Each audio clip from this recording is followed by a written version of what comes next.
2008년도는 이른바 현대시 100년의 해다. 그래서 여러 가지 행사도 있고 또 언론기관에서도 현대시 100년을 기념하는 어떤 특집 행사 같은 걸 하는 것이 있습니다. 여러분들 아마 보셨죠? 가장 애송되는 시 100편을 골라가지고 신문에 낸다든가 이런 일을 하고 있습니다. 이것은 외국에서는 도저히 상상할 수 없는 일이에요. 일간지에 시를 갖다가 실린다 하는 것은 상상을 못하죠.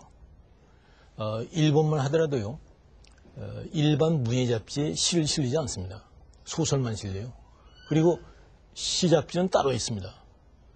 그런데 우리나라에서는 이 문학 잡지에 의뢰이 시가 제일 앞에 이제 수록이 되고, 이 시가 이렇게 대업하는 나라는 아마 전 세계에 한국밖에 없을 겁니다. 어쨌든 지난 시간에 저희가 고전의 그 중요성을 얘기하면서 왜 고전인가 이러한 제목으로 서양 서사시의 효시의 하나라고 하는 오디세이를 두고 얘기를 했기 때문에 이번 시간에는 올해가 현대시 100주년이 되는 해이기도 하고 그러기 때문에 우리 현대시의 고전 이걸 하나 얘기를 해보려고 합니다. 그래서 주로 청록집에 관해서 얘기하려고 합니다. 청록집을 얘기하는 이유는 2년 전 2006년이 청록집 발간 60주년이었어요. 그래서 이제 그때도 조그마한 행사들이 들어 있었습니다. 그런 탓도 있고 또 하나는 우리나라에 시인들이 많은데 다 저금의 이유로 해서 많이 화제가 되고 논의가 되는데 청록집을 화제로 삼아서 얘기하는 사람들은 매우 드물어요. 가령 김수영, 혹은 미당, 이런 작고한 시인들도 많이 화제가 되고 또 최근에는 정지용, 백석 이런 분들도 많이 화제가 되고 또 거기에 대한 논평도 많이 나오고 합니다. 그런데 이상하게 이 청록집에 관해서는 별로 얘기가 없어요. 같은 가시면 다른 사람들이 별로 얘기를 안 하는 시인들 이런 사람들에 대해서 얘기를 해가지고 될 수 있는 대로 많은 사람들에게 조금 이렇게 관심을 일으켜 볼까 이런 생각으로 제가 이 청록집을 고른 것입니다. 여러분들이 아마 고등학교 때나 대학 때 한국 문학사라는 걸 배웠을 겁니다. 저희도 옛날에 고등학교 때 문학사라는 걸 배웠어요. 그런데 지금 기억에 남는 건 아무것도 없어요. 다만 연대라든가 경기체간이 향가 25편 이런 거에 대해서 그냥 잡다하게 들었지만 거의 머리에 남는 것이 없고 대체 문학사를 왜 배우는지 그 이유를 잘 모르겠어요. 여러분들도 아마 그렇지 않을까 그런 생각이 듭니다. 물론 지금은 이제 옛날과 많이 달라졌지만 그럼에도 불구하고 문학사를 왜 우리가 가르치고 왜 배워야 하는가 여기에 대한 인식을 확고히 가지고 있는 사람들은 드물어요. 그냥 외국의 대학에서도 문학사를 가르친다. 우리도 가르쳐야 될 거 아니냐. 이런 식으로 해방 직후의 대학에서 문학사를 가르친 것이 그대로 계승 혹은 답습되어 와가지고 가르치는 것이다. 근데 제 생각에는 그래요. 문학사를 갖다가 공부하는 이유는 긴 문학 역사 가운데에서 우리가 진정으로 계승하고 수용하고 향수할 만한 문학작품이 어떤 것인가 이걸 갖다가 고르기 위해서 즉 문학유산을 정리해서 독자들에게 어떤 작품을 읽을까 이런 관점에서 문학사가 쓰여지는 것이 보통이에요. 그러니까 어디까지나 이게 가치평가입니다. 어떤 작품을 읽을 필요가 없다. 이건 꼭 읽어야 한다. 이런 식으로 되는 것이 문학사라고 저는 알고 있습니다. 그렇지 않으면 문학사에 대한 자세한 세목을 갖다가 우리가 머릿속에 집어넣어야 할 필요가 사실 없는 거죠. 우리의 문학유산 가운데에서 진정 좋은 작품이라고 해서 우리가 어떤 작품을 읽어야 할 것인가 그리고 그 이유는 무엇인가 그리고 문학작품이 갑자기 튀어나온 것이 아닌 이상은 대개 전대 작품에 의존하고 있는 경우가 많아가지고 전대 작품을 이해하지 않고서는 그 뒤의 작품도 이해할 수 없는 사정이기 때문에 결국 후대 작품의 온전한 이해를 위해서는 옛날 작품도 읽어야 한다. 이런 취지에서 우리가 문학사를 공부하고 여러분들이 문학사를 가르치는 이유입니다. 그런데 이러한 명령한 왜 문학사를 공부하고 왜 문학사를 가르쳐야 하는가에 대한 자의식이라고 하는 것이 우리 나라에서는 비교적 드물지 않은가 이런 생각을 합니다. 그래서 이 자리에서 저는 문학사를 가르치는 이유, 배우는 이유는 다시 한번 얘기해서 우리의 문학 유산 가운데에서 정말로 수용할 가치가 있고 향수할 가치가 있는 작품이 어떤 것이 있고 그 이유가 뭐냐 하는 것을 설명하는 것이 문학사다. 이렇게 이제 생각이 됩니다. 그런 의미에서 저는 이 현대 시의 역사 가운데에서 청록집이라고 하는 것도 우리가 한 번쯤은 열심히 읽어보아야 할 필요가 있다. 이런 생각을 해가지고 이번에 말씀을 드리는 겁니다. 1908년에 육당이 최초의 시를 발표한 뒤에 100년이 지났다 해서 현대시 100년이다, 100주년이다 이런 말을 하는데 사실 그것은 어디까지나 역사적인 하나의 관점이고 실제로 읽을 만한 작품이 한국의 현대시가 읽을 만한 작품이 배출된 것은 1920년대예요. 그렇죠. 1921년에 온해의 무도라고 하는 그러한 역십이 처음 나오고 이것이 당대 시인들에게 많은 충격을 주었습니다. 그리고 얼마 후에 이제 24년인가에 김소월의 진달래꽃이 나오고 또 26년인가 25년인가 분명치는 않지만 만해 한용리의 님의 침묵이 나왔습니다. 이제 이때부터가 정말 우리 시가 읽을 만한 것이 된 거예요. 그러면 1920년대부터 우리의 이제 현대 시가 정말 읽을 만한 작품을 많이 생산하기 시작했는데 이 현대 시의 기본 충동이라고 하는 것이 있다면 무엇이겠는가? 즉 20세기 시인들이 가지고 있던 문학적인 열망이나 야망이나 기본 충동이라고 하는 것이 뭐냐? 저는 네 가지로 나누고 싶어요. 하나는 반근대주의 혹은 토착주의라고 해서 우리의 옛날 전통 이런 걸 갖다 그대로 답습해 가자. 김소월이 같은 사람이 그런 대표적인 시인이죠. 옛날 민요의 가락이라든가 민요에 나타나 있는 어떤 정황이라든가 이런 것을 그대로 기성하자. 진달래꽃은 일종의 반근대주의의 충동에서 나온 그러한 시집이다 이렇게 볼 수가 있는 거죠. 거기에 대해서 이제 근대주의 지향이라고 하는 것은 가령 김비림이나 이상이나 이런 사람은 우리가 살고 있는 근대를 명령하게 표현하는 그러한 시가 필요하다. 그래가지고 이제 이른바 모더니즘의 시가 나온 거란 말이에요. 그러니까 반근대 및 토착주의, 그 다음에 반토착 및 근대주의. 이게 두 개의 상반되는 충동이 있단 말이에요. 또 하나는 사회 현실을 갖다가 노래로 하자. 사회 현실 지향이 하나 있다고 생각합니다. 근데 이것은 여러 가지 이제 거기도 계보가 있어요. 옛날 중국시에서 대개 이태백이하고 이백하고 투보를 갖다가 서로 대척적인 입장에서 얘기하는 사람들이 많이 있습니다. 그렇죠? 근데 두보의 시는 어떤 거냐면 자기가 살고 있는 시대에 대해서 비분강개하는 요소가 굉장히 많아요. 병거행이라든가 이런 거 보면은 신혼한 지 얼마 안 되는 그 새댁이 자기 남편이 신랑이 군대에 끌려가는 걸 보고 말이지 참말로 그 애끓는 그런 노래를 갖다가 했다던가 혹은 뭐 국파산화제 송춘초목심 이런 시에서 볼 수 있는 나라의 현재 그야말로 지사 비추의 감정을 노래한 강계 시편이 많습니다. 이런 그 두보의 전통에 비해서 이백이라고 하는 사람은 정말 이제 자연을 갖다가 풍요적으로 즐기는 시가 많죠. 그러니까 이 두보의 지사 비추의 시편이라고 하는 것은 한마디로 거기에 흐르고 있는 것은 비분 강개하는 시예요. 야, 세상에 이런 일이 있을 수가 있는가? 이 젊은 세대가 이렇게 대부분 신랑을 뺏겼어야 쓰겠는가? 이게 말이 되느냐? 이런 그 비분 관계 요소가 많이 있는데 이 비분 관계 요소의 흐름이 동양시의 전통이 있고 그것이 이제 우리 현대시에서는 사회 현실에 대한 강력한 관심 이런 걸로 나왔다. 이렇게 볼 수가 있는 거라고 저는 이제 판단이 됩니다. 그래서 그 대표적인 것이 이제 이른바 프로레타리아 시인 가운데 이마 같은 사람의 시었던 것이, 그다음에 이상화의 그 빼앗긴 들에도 홍문가, 이런 것이 두부적인 지사비추의 강기시편이라고 볼 수가 있는 거죠.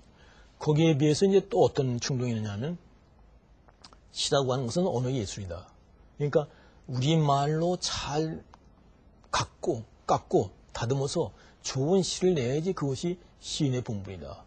이래가지고 이제 부족 방언을 갖다가 수군하는 거, 우리의 민족을 갖다가 수군하는데 주안점을 둔 시, 이런 것을 생산하는 시인들이 있습니다. 이것은 가령 김영란이나 정용이나 이런 사람들의 시가 그런 시라고 볼 수 있죠. 말 하나라도 잘 깎고 다듬어가지고 아주 알맞은 지자리에 놓아서 우리 민족을 갖다가 순화시키고 이걸 갖다가 잘 다듬자, 세련시키자, 이런 이제 충동이 있다 이 말이에요. 그러니까 사회 현실 지향의 시가 있고, 하나의 또 한편으로는 민족의 순화 지향의 시, 이 네 가지 충동이 서로 교체를 하면서 우리의 20세기 시가 발전되어 왔다. 저는 이제 그렇게 보는 것입니다. 그런데 이제 이 청록파의 시인이라고 하는 사람들, 박목을, 박두진, 조지훈 이런 분들은 어떤 분들이냐면 1940년대 일제 말기의 시인으로 등장한 사람이에요. 그리고 이 일제 말기라고 하는 것은 일본이 항구 말살 정책을 써가지고 조선이나 동아일보 같은 신문도 폐간시키고 요 무렵에 시가 시인으로 등장한 사람이란 말이에요. 그러니까 일제 발악기에 등장한 시인이에요. 이런 사람들은 어떤 적에 서 있느냐? 이 사람들이야말로 반근대주의, 또 한편으로는 민족의 순화 지향의 시, 이것이 이제 교착된, 두 가지 경향이 교착된 그런 시를 쓴 시인들인데, 상당히 시가 세련되어 있고, 그 세련되어 있어는 그 전에 어떠한 시인들 못지않게 잘 세련된 것입니다. 다만 이분들의 시라고 하는 것은 이제 60년의 세월이 지나고 보니까 너무 현실에 대한 관심이 없었지 않느냐, 일종의 현실 도피가 아니냐, 이러한 이제 비판을 많이 받게 되고, 이것은 그 당시에도 그런 비판이 있었습니다. 그러니까 이런 문제에 대해서 우리가 한번 생각을 해보자, 저는 그렇게 생각하는 거예요. 지금 우리나라에서는 일제 말기의 현실에 대한 이해를 갖지 못하는 사람들이 많이 있습니다. 그래가지고 그렇기 때문에 그 당대를 살아보지 않은 사람들이 잘 몰라가지고 일제 말기에 대해서 좀 심한 소리를 하거나 험한 소리를 하는 사람들이 많이 있어요. 그런데 저는 일제 말기에 초등학교에 다니고, 또 일제 말기라고 하는 것이 어떠한 시대인가 하는 것을 아주 실감한 그런 마지막 세대에 속합니다. 그러니까 일제 말기에 대해서 어느 정도 증언을 할 수 있는 그런 입장이고, 따라서 그 시절을 잘 모르는 사람들이 그 시절에 대해서 함부로 얘기하는 것에 대해서는 그렇지 않다 하는 것을 해명해 줄 의무가 있지 않은가, 이런 생각을 하는 것입니다. 요즘 이제 어느 지방에서 가령 청마 유치환이가 친일신이다, 아니다 해가지고서 뭐 하든 격렬한 그 논쟁이 벌어지고, 그래가지고 그 사람의 문화기념관을 세울 것이냐 안 세울 것이냐, 이것이 큰 문제가 되었다고 해요.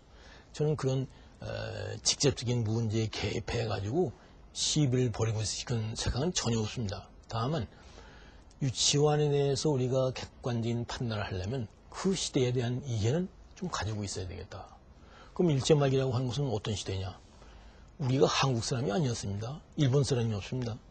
학교 다닐 때 학교에 가가지고 맨날 황국신민의 선수라는 걸 했는데, 이것은 우리가 일본 사람이고 일본 천황한테 충성을 바친다는 것이었어요. 이거 안 하는 사람들 없습니다. 다 했습니다. 그러면 그런 걸 했기 때문에 친일파라고 하면 그 당시 한국에 살고 있던 자유자 중에서 친일파 아닌 사람이 어디 있겠어요? 다 친일파예요.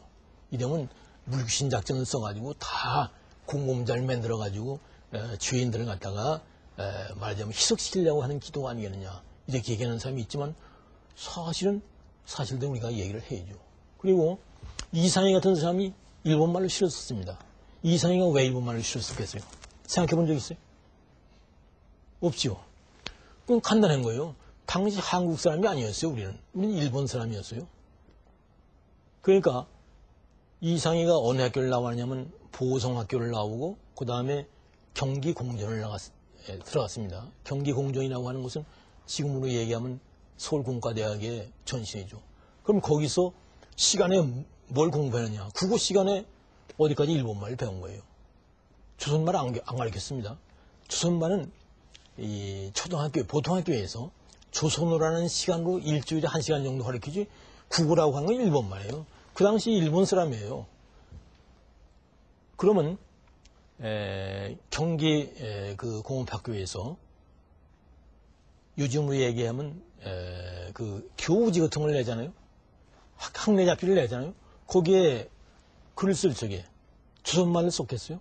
안 되는 거예요. 전부 다 일본말을 쓴 거예요. 그러니까 이상희가 일본말 글씨를 많이 썼다고 하는 것은 그게 학교에 댕길 때 하던 버릇이에요. 학교의 숙제도 일본말로 썼고 학교에서 무슨 교우지에 시를 발표를 일본말로 써서 내니까 그것이 그대로 남아가지고 일본말에 시를 쓴 거예요. 그러니까 왜 한국 사람이 일본말에 시를 썼느냐, 왜 일본말로 썼느냐 이런 거에 대해서 시비를 한다는 건 그 자체가 그 당시의 상황을 잘 모르는 거예요. 그렇게 생각하지 않습니까? 또 이효석이가 일본말로 단편 쓴 게 있어요. 물론 일제 말기니까 썼어요. 그런데 이 사람이 성대 예과라는 데를 댕겼어요. 그 성대 예과에서 청량리라고 하는 문예 잡지가 나왔습니다. 그 청량이라고 하는 문예 잡지는 전부 다 일본말로 되어 있어요. 그 이효석이나 유진호나 전부 일본말로 거기다 글을 쓴 게 발표되어 있는 거예요. 그러니까 일본 사람으로서 일본 사람들이 맞는 대학을 다니면서 거기서 나오는 교우지에 일본말로 시를 썼어요. 소설 쓰고. 그러니까 그것이 습관이 되어가지고 말하자면 일본말 소설을 쓴 거예요. 그럼 물론 이 사람들은 우리말도 시를 쓰고 우리말도 소설을 썼죠. 왜 그랬느냐? 그건 역시 이 문인들의 경우에는 우리는 한국 사람이다. 우리나라 사람이 우리말로 글을 쓰고 또 많은 사람들이 읽도록 하기 위해서는 일본말을 쓸 것이 아니라 우리말을 써야 될 것이 아니냐. 이런 민족적인 자각 또 현실적인 요청 이런 것에 의해서 한국말을 쓴 것입니다. 그 당시요 일본말을 아는 사람들은 많지 않았어요. 왜냐하면 초등학교를 다니지 않고 중학교를 다니지 않은 많은 사람들은 일본말을 모르죠. 저희도 1941년에 처음 초등학교에 들어갔는데 그때 학부형 중에서 일본말을 아는 사람들은 말이죠. 20%밖에 안 돼요. 80% 농사 짓는 사람들은요. 일본말을 모릅니다. 그러니까 이런 사람들을 위해서 글을 쓰기 위해서는 또 내 자신이 한국 사람이니까 우리말을 써야 된다 해가지고 이효석이도 이상희도 한글로 글을 썼지만 동시에 학교 다닐 때 하던 버릇으로 일본말로 글을 쓰기를 한 거란 말이에요. 그러니까 이런 이중성이라고 하는 것은 그 당시의 상황이 요구하는 것에 대한 자연스러운 반응이 그렇게 빚어진 것이지 이 사람들이 뭐 의식적으로 야 이번에 일본말을 쓰자 이런 건 아니란 말이에요. 이런 거에 대한 명백한 그 이해를 가지고 있어야 한다. 그러지 않고 그냥 왜 한국 사람이 일본말을 글을 쓰느냐 이게 친행이 아니냐 이렇게 얘기한다는 것은 그 몰라도 한참 모르는 거예요. 그래서 이제 정정이라는 한 시인이 있습니다. 이 정정이가 박목을, 박두진, 조지훈 이런 세 사람의 시인을 이른바 청록파 시인들을 갖다가 추천한 그런 문학상의 대부입니다. 근데 이 정정이는 정치 현실에 대한 관심을 별로 나타내는 것이 없어요. 그 사람의 시 가운데 정치 현실에 대한 관심이 나타나는 것은 카페 프랑스, 나는 나라도 집도 없단다. 대리석 테이블에 닿는 내 뺨이 슬프구나. 이런 정도예요. 거기 이제 나는 나라도 집도 없단다 하는 것은 뭐예요? 나를 떼겼다 이런 얘기예요. 이건 민족의식이 남아있지만 이런 것은 예외적인 경우고 대개의 경우에 정치 현실이나 사회 현실에 대해서는 거의 관심이 없었던 시로서는 관심이 없어요. 그러나 정정이가 무슨 말을 했느냐 1936년에 시와 소설이라고 하는 그 구인회 잡지가 있습니다. 거기에 이제 첫무리에 이상이나 김비림이나 정지용, 이태준 이런 사람들 다 한마디씩 했는데 거기에 정정이가 뭐라고 했느냐 언어 미술이 존속하는 이상 그 민족은 열렬하리라 그런 말 했어요. 언어, 미술이 존속하는 이상 그 민족은 열렬하리라 이 말이에요. 이건 뭐냐면 조선말로 된 언어, 미술이 종속하는 한은 우리 조선민족은 멸망하지 않고 열렬하리라 이런 얘기예요. 이건 너무나 당연한 일 아니겠어요? 그런데 왜 이런 당연한 일을 말을 했느냐? 학교에서 전부 다 일본말을 배우고 일본말을 가르쳤어요. 또 일본 사람 행사를 해야 됐고 그렇지만은 나는 말이지 한국말을 실을 쓴다. 그리고 한국시 언어 미술이라고 하는 것은 언어 예술이라는 말이고 언어 예술이라는 말은 시라는 얘기예요. 그러니까 한국에서 한국말로 된 시가 없어지지 않는 한 우리 민족은 말이지 망하지 않는다 이런 얘기예요. 이게 이 시인의 말이죠. 아주 그 기본 신념이에요. 이 사람이 비록 사회 현실에 관한 직접적인 논평을 가한 시를 남기지 않았다 하더라도 이 말 한마디만 가져오도 이 사람은 훌륭한 민족 시인인 거예요. 우리가 비록 일본의 땅을 뺏고 살고 있지만 우리가 우리말로 시를 쓰는 이상 그리고 우리 시가 나오는 이상 우리 민족은 망하지 않고 열렬하리라 이런 얘기란 말이에요.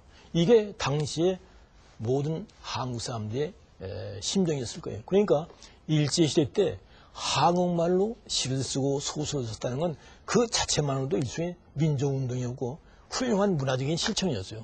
그러니까 이 사실을 갖다가 염두에 두지 않고 약간의 말이죠. 친일적인 언사를 했다고 해서 친일파다라고 얘기하는 것은 커다란 숲은 못 보고 나무 하나 보고 얘기하는 것에 지나지 않는다. 이건 여러분들이 아마 깊이 생각을 해둬야 할 문제가 아닌가. 왜냐하면 잘 이해를 못하고 막 억설하는 사람들이 목소리가 크기 때문에 거기에 동조하는 사람들이 너무나 많은 거예요. 그러니까 제가 이런 얘기를 하는 겁니다. 그래서 1940년대 일제 말기에 이 박목월, 조지훈, 박두진 이런 사람들은 시가 추천이 돼가지고 문장지라고 하는 잡지에 정중히 추천을 받으려고 시인을 등장했습니다. 그런데 이 사람들은 문학적인 계보로 봐서 아까 얘기했듯이 반근대주의의 토착주의, 그 다음에 우리 민족의 민족어, 우리 언어의 순화, 이 두 가지 충동을 갖다가 잘 추구해가지고 훌륭한 시를 쓴 시인입니다. 그런데 이제 해방 후에 40년에 이 사람들의 시집이 청록집이라고 하는 이름으로 나왔습니다. 청록집이라는 이름은 사실 이게 맞는 이름이 아니에요. 이 청록집이라는 이름을 만든 것은 정지영의 시의 백록담이라고 하는 시가 있지 않습니까? 시집이. 백록담은 저기 제주도에 있는 그 한라산에 있는 백록담 시란 말이에요. 그러니까 우리 스승인 정지용 선생은 백록담을 했지만 우리는 하얀 사슴이 아니라 파란 사슴을 우리는 노래한다. 아마 이런 뜻이 있었을 거예요. 근데 사실은 백록담이라고 하는 시집에는 백록담이라는 시가 있지만은 청록집에는 푸른 사슴을 노래하는 시는 없어요. 다만 청노루는 있어요. 노루. 노루라는 건 노루장이라고 해야지 노루하고 사슴은 비슷하지만은 다른 거죠. 그러나 여하튼 청노루라고 하는 시가 있으니까 이 사람들은 스승의 백록에 대해서 우리는 청록이다 해가지고 청록집이라는 걸 낸 거예요. 근데 이 시집이 나오자마자 굉장히 이제 그 평가가 좋은 평가가 나오는가 하면 또 현실 도피다 해가지고 많은 비난이 있었던 거예요. 가령 박목월의 시편이 집 앞에 나와 있어요. 박목월, 조지훈, 박두진이라고 하는 순서가 이렇게 아주 매겨졌는데 그 순서는 다름이 아니라 이 청록집이 나왔을 때 수록된 순서가 박목월이가 제일 앞에 있고 조지훈이가 가운데, 박두진이가 제일 끝에 있었어요. 그러니까 이것이 이제 그 다음에 하나의 관례가 돼가지고 올해 박목월, 조지훈, 박두진 했는데 그것이 마치 시의 질에 의한 순서처럼 그렇게 생각이 돼가지고 지금도 그게 이제 그대로 유지되어 있는 것입니다.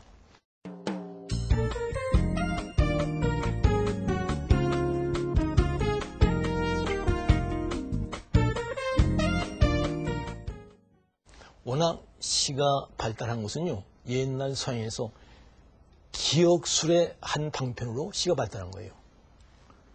그럼 왜 그러냐면 문자가 생기기 이전에 어떤 그 지혜를 전달해 줄 필요가 있잖아요. 그럴 적에 이걸 그냥 말로 하면 전달이 잘 안 되는데 노래로 해서 시로 해서 전달하면 이게 잘 전달이 됩니다. 그러니까 호메로스의 일리아스에는요, 배 만드는 법이라고 하는 것이 그대로 시가 되어 있어요.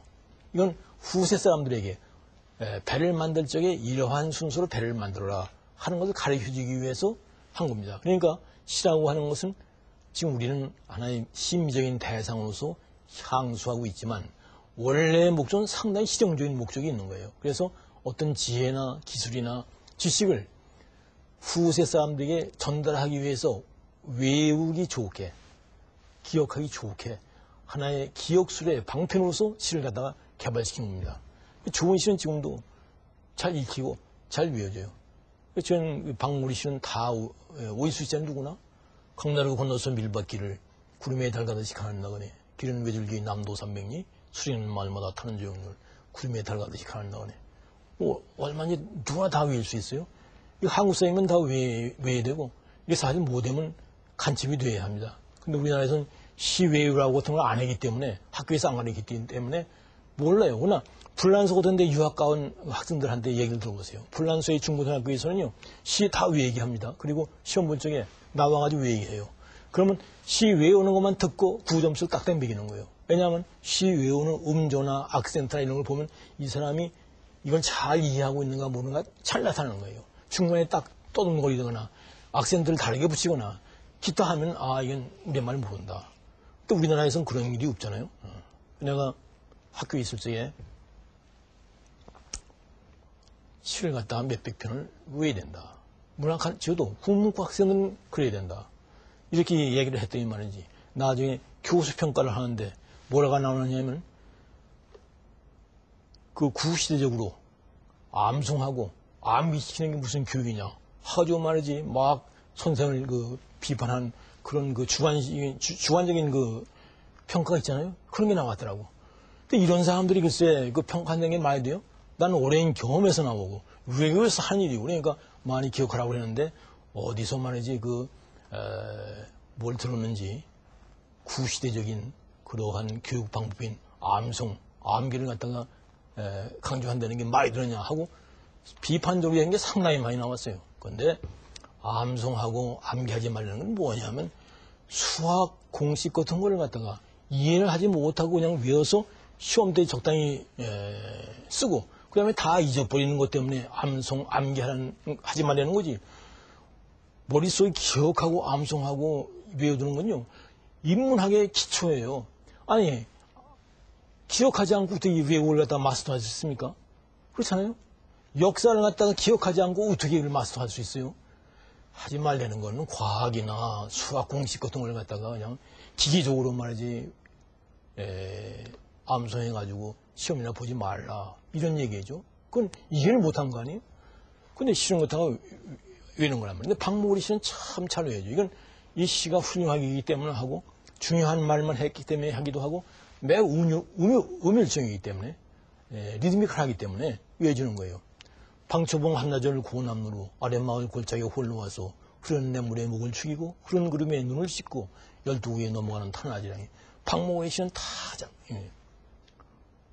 안개는 피어서 강으로 흐르고 장포대에 구우되는 밤비들기 이런 밤엔 저절로 모은 처녀들 갑사댕기 남구동 삼삼하거나 갑사댕기 남구동 삼삼하거나 박무리 씨는 다 잘 외워줘요. 그런데 이렇게 좋은 시임에도 불구하고 현실 높이다. 현실에서 말이 우리가 얼마나 괴로운 일이 많고 그런데 어떻게 이렇게 편안하게 말이지 뭐 장고고대에 구우되는 밤비들기 말이지 강나루 건너서 밀밭길 가는 나그네 말이지 뭐 청로로 맑은 눈에 도는 구름 이런 걸 갖다가 실로 쓰느냐.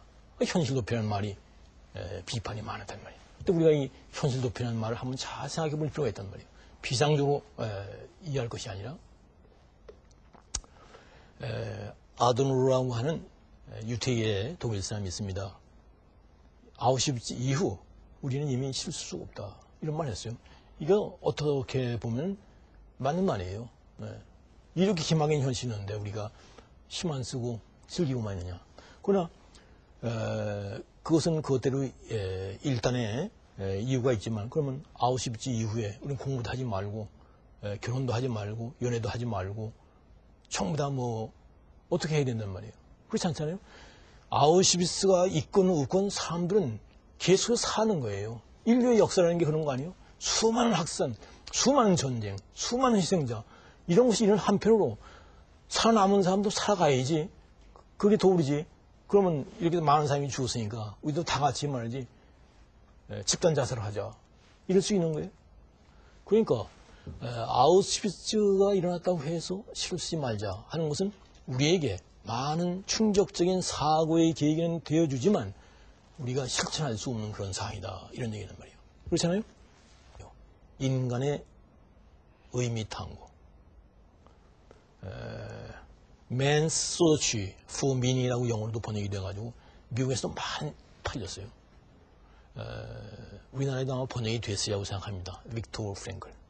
이 사람이 그 수용소에서 겪은 뭐 여러 가지 비참한 어떤 수모, 고통, 뭐 부정이 이런 거에 대해서 많이 쓰고 그럼에도 불구하고 자기를 끝까지 살아남게 한 것은 무엇이냐. 몇 가지를 들었어요. 첫 번째가 자기가 사랑하는 사람들의 이미지. 그러니까 자기 부모들이나 자기의 가족이 죽은 줄 몰랐거든요. 그러니까 언젠가는 자기 부모를 만나본다는 거, 자기 아내를 만나본다는 거 이런 걸 염두에 두고 나도 꼭 살아서 만나야 되겠다. 이런 사랑하는 사람의 이미지. 또 하나는 유머와 감각. 가끔 말이죠. 같은 동료들이 말이 이렇게 얘기하면서 보면 유머가 느껴질 때가 있을 때 그럴 적에는 참 재미있다고 생각하면서 살아있는 어떤 보람을 느끼고 이런 것을 위해서도 내가 살아야 되겠다. 이런 생각을 많이 했다는 거예요. 또 몇 가지가 있는데 또 하나는 종교죠. 이 사람도 이제 그 종교를 믿었으니까 종교의 힘. 또 하나는 아름다운 나무나 해가 질 무렵의 저녁 노을이나 이런 것이 그렇게 아름답다는 거예요. 이렇게 잠깐 동안 스치는 자연의 아름다움. 이런 것이 자기로 하여금 끝까지 이 세상에 집착을 하고 살아남아야 되겠다 하는 생각을 굳혀준 그러한 요소라는 거예요. 사랑하는 사람의 이미지, 종교, 유머와 감각, 그리고 언뜻 보이는 자연의 아름다움.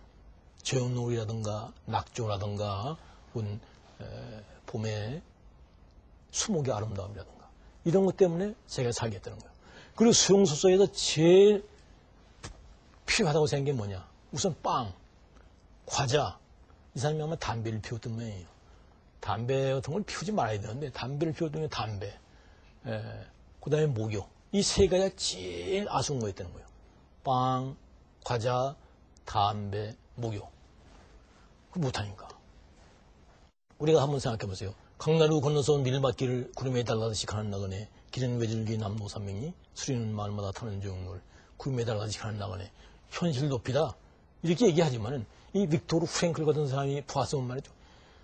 이런 것 때문에 내가 이 세상에서 아직도 끝까지 살아남아야 되겠다 하는 존명의 대명분이 되는 요소가 아니냐 이 말이에요.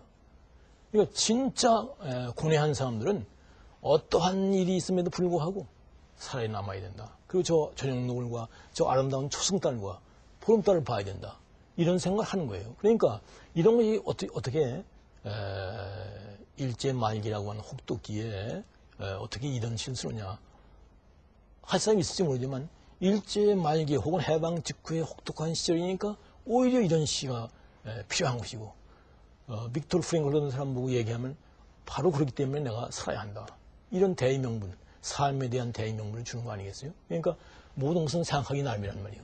그러니까 이걸 갖다 단순한 현실 높이라고 하지 말고 우리로 하여금 이 지상에 그 더러운 오욕의 땅에서 계속 살아갈 명분을 주는 그러한 긍정적인 계기다. 이렇게 생각하면은 이 시가 정말로 좋은 시다 하는 느낌을 갖게 되는 거죠. 여러분이 아는 것과 마찬가지로 이 박무리의 나그네라고 하는 시는 수리는 마을마다 타는 종을 하는 것은 조지훈이가 보낸 완화삼이라고 하는 시에서 따온 거예요. 알죠? 완화삼이라고 하는 것은 완이라고 하는 건 사랑한다는 얘기예요. 그게 화라고 하는 꽃, 삼이라고 하는 것은 소매. 그래서 옷을 얘기하는 거예요. 그러니까 어떤 시간이냐면 그 차운산 바위 아래 하늘은 멀어. 산새가 붓을 비우는다. 구름을 흘러가는 물길은 700리, 나그네의 긴 소매 꽃잎에 젖어. 그러니까 나그네의 긴 소매 꽃잎에 젖어가 이 제목이 된 거예요, 결국. 나그네의 긴 소매 꽃잎에 젖어. 수익는 강말의 저녁 노을이요. 이 밤 자면 저 방울에 꽃은지이다.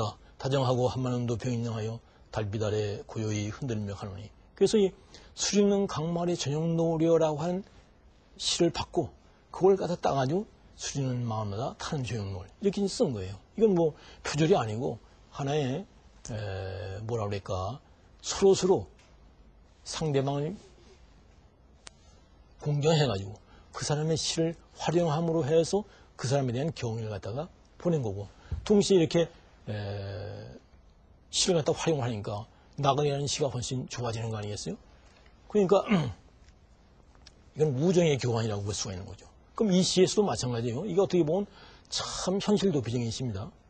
푸른 차운산 바위 아래 하늘을 멀어 산새가 굿을 피우는다. 구름 흘러가는 물길은 700리, 나그네 긴 소매 꽃잎에 젖어 수익는 강말의 저녁 노을이요. 이 밤 자면 저망 안에 꽃은 지리다. 다정하고 한마음도 병인양하여 달빛 아래 고이 흔들며 가노니. 현실 도피적인 시예요. 그러나 이 프랭클 같은 사람, 빅토 프랭클 같은 사람이 보면 이거야말로 자기로 하여금 세상에 대해서 미련을 갖고 끝까지 살아남아야 할 대명분을 주는 그러한 계기다. 이게 볼 수 있는 거 아니에요? 그러니까 이런 시가 그 일제 말이나 해방 직후에 혹독한 시일수록 더 필요한 것이다. 그러니까 무레이트나 아드노 이런 사람은 비인간적인 현실이 있기 때문에 시를 써서나 시를 어떻게 쓰느냐 이렇게 얘기하지만 바로 우리 옆에서 비인간적인 현실이 벌어지고 있기 때문에 그래도 살아야 하기 때문에 위안을 주는 것은 이러한 아름다움의 시다. 그러니까 이것은 하나의 현실을 초월하는 하나의 힘이 되는 거란 말이에요. 이걸 단순히 현실 도피다 이렇게 얘기하는 것은 어폐가 있는 것이고 정말로 수용소의 밑바닥에 괴로운 생활을 겪어보지 않았기 때문에 그런 말을 하는 것이다. 오히려 안가한 그러한 현실 이해가 담겨져 있는 것이 아닌가 이렇게 이제 생각을 하는 거예요. 그러니까 현실 도피라고 하는 한마디로 이런 시가 부정되어서는 안 되겠다. 어려운 시대일수록 우리한테 위로를 주는 것이 필요하고 어려운 시대일수록 이러한 그 위안의 시는 필요한 것이다. 그것은 어려운 시대일수록 사소한 저녁 노을이나 아름다운 초승달이나 이런 것이 우리에게 삶에 대한 어떤 간구의 계기가 되어주는 것처럼 이런 시가 그런 계기가 될 수 있는 것이다. 현실 도피라고 한마디로 얘기할 수가 없다. 이렇게 얘기할 수가 있는 거죠. 그 이외의 청록집이라고 하는 것은 우리에게 전해주는 메시지가 많이 있습니다. 그건 뭐냐면은 이 사람들이 우리의 언어를 갖다가 고이 닦고 다듬어서 초탁을 하는 그러한 태도가 아주 치열했습니다. 건성으로 몇 줄 쓰는 게 아니라 고치고 또 고치고 해서 완벽한 시를 쓰자 하는 의지가 강했습니다. 그러니까 아까 얘기했지만 그 사물이라는 시가 있습니다. 방초봉 한나절 고남로로 아랫마을 골짜기에 홀로 와서 흐른 냇물에 목을 죽이고 흐른 구름에 눈을 씻고 12국에 넘어가는 탄 아지랑이. 근데 이 12국에 넘어가는 탄 아지랑이라고 하는 것은 이 사람이 청록집에 냈을 때 그걸 고친 거예요. 제일 처음에는 낡은 청석바위 피는 도롯이었어요. 피는 도롯이라고 하는 건 이끼를 갖다가 도롯이라고 그래요. 그 영어로 한자어로 지라고 그러죠. 그러니까 낡은 청석바위 피는 도롯. 그랬는데 이걸 갖다가 청록집에서는 12곡에 넘어가는 탄 아지랑이를 고쳤어요. 또 그 이전에 시집을 하나, 산도하라는 시집을 냈을 때는 하얗게 떠가는 낫달을 본다. 이렇게 고친 거예요. 세 번을 거쳐가지고 12곡에 넘어가는 탄 아지랑이로 완성을 시킨 거예요. 이것은 어떻게 보면 그 말장난하는 것이 아니냐 이렇게 생각할지 모르지만 한 시의 완벽성을 지향해가지고 자꾸만 고치고 고쳐서 세련시키는 태도, 이것은 일종의 장인적인 태도인데 모든 예술가에게는 이런 장인적인 태도가 필요한 것입니다. 그런 의미에서 이 청록파 시인들의 모국어, 순화, 지향이라고 하는 것은 우리에게 아직도 가르쳐주는 바가 많다. 요즘 시를 너무나 함부로 쓰는 사람들이 많아요. 또 언어를 함부로 쓰는 사람들이 많아요.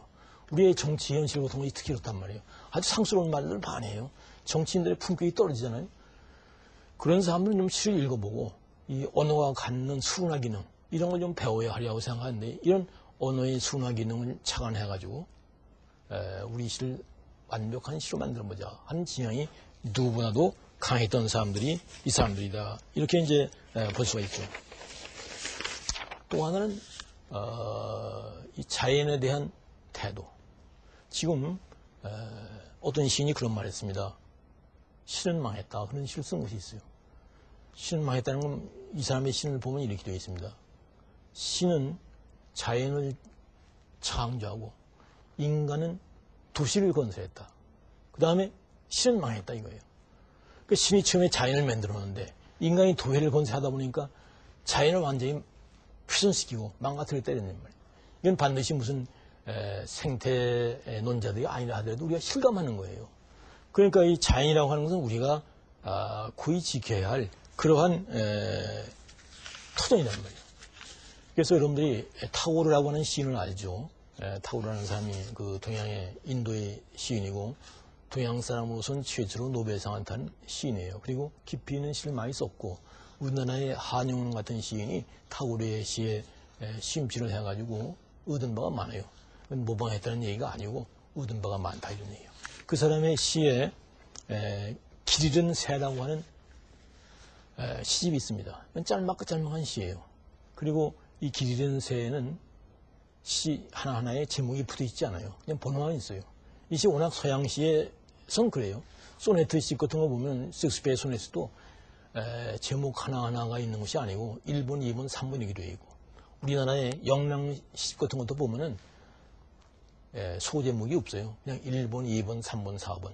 그런데 나중에 영랑시집을 내는 사람들이 제목대로 그냥 제목을 붙인 것이 있는데 그건 시인의 본뜻과는 다른 거죠. 그런데 이 타고르의 시에 기리는 새의 시비라 가운데 이런 것이 있어요. 삼행시가 있어요. 대지요. 나는 나그네로 그대의 땅에 들렸고 손님으로 그대 집안에서 살았고 친구로 그대의 문간을 떠나노라. 나그네로서 여기 이 세상에 들렸다 이 말이에요. 그리고 손님으로 우리가 이 세상에 살고 난 지금 이제 친구로서 세상을 떤다 이런 얘기예요. 그러니까 우리가 여기에 온 것은 손님으로 온 것이다 이 말이에요. 손님. 우리의 주인이 아니에요. 그러니까 손님으로 와가지고 잠시 머물다가 세상을 떠는 거란 말이에요. 그러니까 이 자연을 갖다가 정말 내 것이라고 생각하지 말고 손님이 남의 집에 와가지고 주인 집에 모든 물건을 갖다 잘 말이지 말하자면 접해야 하듯이 자연도 그렇게 접해야 한다. 그러니까 이것은 요즘 말로 해서 가장 전형적인 생태신이라고 시작해 볼 수 있어요. 우리가 여기에 나그네로서 이 지구에 왔다. 그리고 손님으로 묵고 있다. 그리고 친구가 되어 지금 나는 이 세상을 떠난다 이런 얘기예요. 근데 이게 타고르는 게 노래했지만 우리 모두가 그런 태도로 살아야 할 것이 아닌가. 그런데 총록파 시인들은 바로 이러한 태도를 갖다가 시를 통해서 체현했다 이런 얘기예요. 그러니까 사실 우리의 고향이라고 하는 것은 옛날에 자연의 일부였습니다. 지금 도시가 만들어져서 그렇지 도시화되기 이전에 여러분들의 부모님들의 고향이라고 하는 것은 일종의 자연의 일부였어요. 지금에 와가지고 자연 대도시라고 하는 이런 대칭 개념이 생겼지. 우리가 어릴 적만 하더라도 우리의 고향이라고 하는 것은 자연의 일부지 무슨 자연에 대해서 인간이 새로운 도시를 건설한다 이런 생각은 없었거든요. 이게 원래 전통적인 동양 쪽에서의 고향 이해고 자연 이해였어요. 근데 이러한 것이 지금도 사실은 필요하거든요.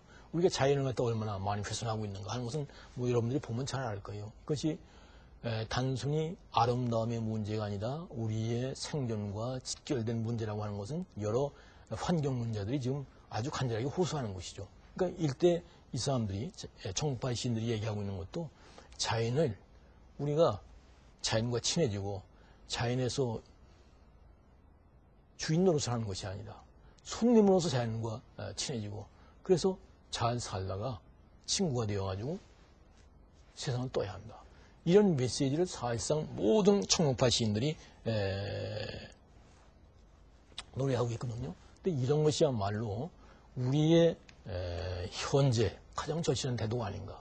물론 60년 전에 나왔을 적에 무슨 단순한 현실 도피시다 이렇게 얘기를 했지만 거기에 나오는 자연의 태도라든가 거기에 나오는 아름다움에 대한 승상의 태도라든가 이런 것은 지금 우리에게도 여전히 호소를 하는 것이고 또 이 사람들이 보여준 언어 조탁에 있어의 아주 성실한 장인적인 태도 이것은 모든 예술가가 필요한 것이다. 모든 예술가만이 필요한 것이 아니고 상공업자도 필요한 것이죠. 우리나라의 물건들이, 제품들이 소홀한 것이 많이 있는데 그것은 장인적인 태도가 부족해서 그런 거죠. 하나 만들더라도 정말 제대로 만들어가지고 하나의 흠집도 없는 거, 완전한 것을 만들자. 이런 장인적인 태도, 이런 것은 이런 시에 그대로 나와 있어가지고 시 이외의 분야에 종사하는 사람에게도 삶의 태도로서 가르쳐주는 바가 많이 있다. 이렇게 이제 얘기할 수 있지 않은가. 그런 의미에서 청록파 시 같은 것도 우리가 새로 해석하고 새롭게 수용을 해가지고 많은 것을 배워야 한다. 그리고 이제 박두진 씨의 그 어서 너는 오너라 이런 걸 보면은 거기에서 참 좋은 시가 많이 있는데 우리의 어린 시절이라고 하는 것이 단순한 회고적인 어린 시절이 아니라 앞으로 우리가 살아야 할 어떤 평화의 이상 상태 이것과 관련이 있는 것이다 하는 걸 느낄 수가 있어요. 그래서 난 여러분들이 올해 현대시 100주년의 해를 맞아서 이 청록파 시 같은 것도 새로이 곰곰이 연구하고 공부하고 수용해서 우리말 공부도 많이 하고 또 자연에 대한 태도나 장인적인 태도나 이런 것을 많이 공부했으면 좋겠다 해서 지난 시간에 서쪽 서양 쪽의 고전을 얘기했기 때문에 우리의 현대 고전에 대해서 짤막한 말씀을 드렸습니다. 자, 그럼 여러분들 재미없는 얘기를 들으려고 수고 많으셨어요. 오늘 그만하겠습니다.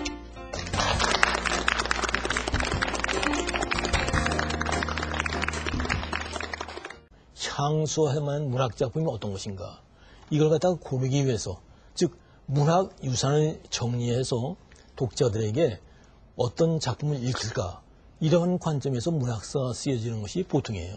그러니까 어디까지나 이게 가치평가입니다. 어떤 작품은 읽을 필요가 없다. 이건 꼭 읽어야 한다. 이런 식으로 되어 있는 것이 문학사라고 저는 알고 있습니다. 그렇지 않으면 문학사에 대한 자세한 세목을 갖다가 우리가 머릿속에 집어넣어야 할 필요가 사실 없는 거죠. 우리의 문학유산 가운데에서 진정 좋은 작품이라고 해서 우리가 어떤 작품을 읽어야 할 것인가. 그리고 그 이유는 무엇인가. 그리고 문학작품이 갑자기 튀어나온 것이 아닌 이상은 대개 전대 작품에 의존하고 있는 경우가 많아가지고 전대 작품을 이해하지 않고서는 그 뒤의 작품도 이해할 수 없는 사정이 있기 때문에 결국 후대 작품의 온전한 이해를 위해서는 옛날 작품도 읽어야 한다. 이런 취지에서 우리가 문학사를 공부하고 여러분들이 문학사를 가르치는 이유입니다. 그런데 이러한 명령한 왜 문학사를 공부하고 왜 문학사를 가르쳐야 하는가에 대한 자의식이라고 하는 것이 우리 나라에서는 비교적 드물지 않은가 이런 생각을 합니다. 그래서 이 자리에서 저는 문학사를 가르치는 이유, 배우는 이유는 다시 한번 얘기해서 우리의 문학유산 가운데에서 정말로 수용할 가치가 있고 향수할 가치가 있는 작품이 어떤 것이 있고 그 이유가 뭐냐 하는 것을 설명하는 것이 문학사다. 이렇게 이제 생각이 됩니다. 그런 의미에서 저는 이 현대 시의 역사 가운데에서 청록집이라고 하는 것도 우리가 한 번쯤은 열심히 읽어보아야 할 필요가 있다. 이런 생각을 해가지고 이번에 말씀을 드리는 겁니다.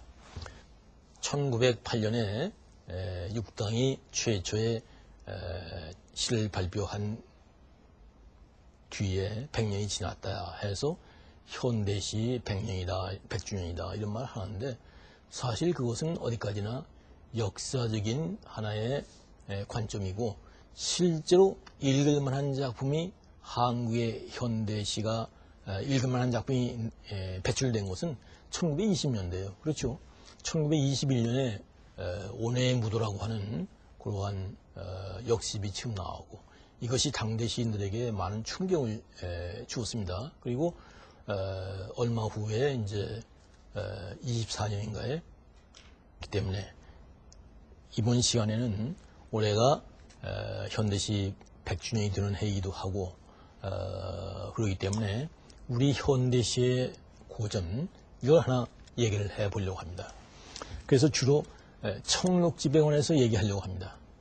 청록집을 얘기하는 이유는 2년 전 2006년이 청록집 발간 60주년이었어요. 그래서 이제 그때도 조그마한 행사들이 들어 있었습니다.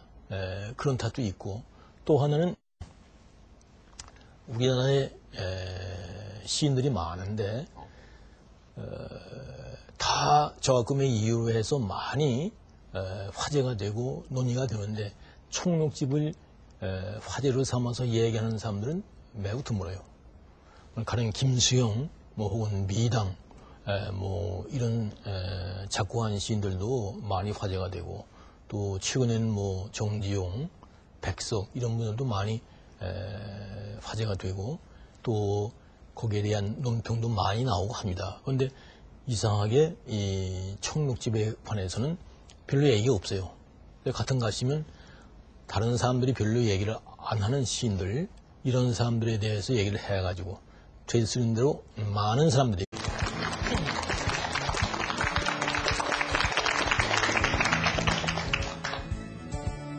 올해 2008년도는 이른바 현대시 100년의 해다. 그래서 여러 가지 행사도 있고, 또 언론기관에서도 현대시 100년을 기념하는 어떤 특집 행사 같은 걸 하는 것이 있습니다. 여러분들 아마 보셨죠? 가장 애송되는 시 100편을 골라가지고 신문에 낸다든가 이런 일을 하고 있습니다. 이것은 외국에서는 도저히 상상할 수 없는 일이에요. 일간지에 시를 갖다가 실린다 하는 것은 상상을 못하죠. 일본만 하더라도요, 일반 문예 잡지에 시를 실리지 않습니다. 소설만 실려요. 그리고 시 잡지는 따로 있습니다. 그런데 우리나라에서는 이 문학 잡지에 의뢰 시가 제일 앞에 이제 수록이 되고, 이 시가 이렇게 대업하는 나라는 아마 전 세계에 한국밖에 없을 겁니다. 어쨌든 지난 시간에 저희가 고전의 그 중요성을 얘기하면서 왜 고전인가 이러한 제목으로 서양 서사시의 효시의 하나라고 하는 오디세이를 두고 얘기를 해리게 조금 이렇게 관심을 일으켜 볼까 이런 생각으로 제가 이 청록집을 고른 것입니다. 여러분들이 아마 고등학교 때나 대학 때 한국 문학사라는 걸 배웠을 겁니다. 저희도 옛날에 고등학교 때 문학사라는 걸 배웠어요. 그런데 지금 기억에 남는 건 아무것도 없어요. 다만 연대라든가 뭐 경기체간이 뭐 향가 25편 이런 거에 대해서 그냥 잡다하게 들었지만 거의 머리에 남는 것이 없고, 대체 문학사를 왜 배우는지 그 이유를 잘 모르겠어요. 여러분들도 아마 그렇지 않을까 그런 생각이 듭니다. 물론 지금은 이제 옛날과 많이 달라졌지만 그럼에도 불구하고 문학사를 왜 우리가 가르치고 왜 배워야 하는가, 여기에 대한 인식을 확고히 가지고 있는 사람들은 드물어요. 그냥 외국의 대학에서도 문학사를 가르친다, 우리도 가르쳐야 될 거 아니냐, 이런 식으로 해방 직후의 대학에서 문학사를 가르친 것이 그대로 계승 혹은 답습되어 와가지고 가르치는 것이다. 제 생각에는 그래요. 문학사를 갖다가 공부하는 이유는 긴 문학 역사 가운데에서 우리가 진정으로 계승하고 수용하고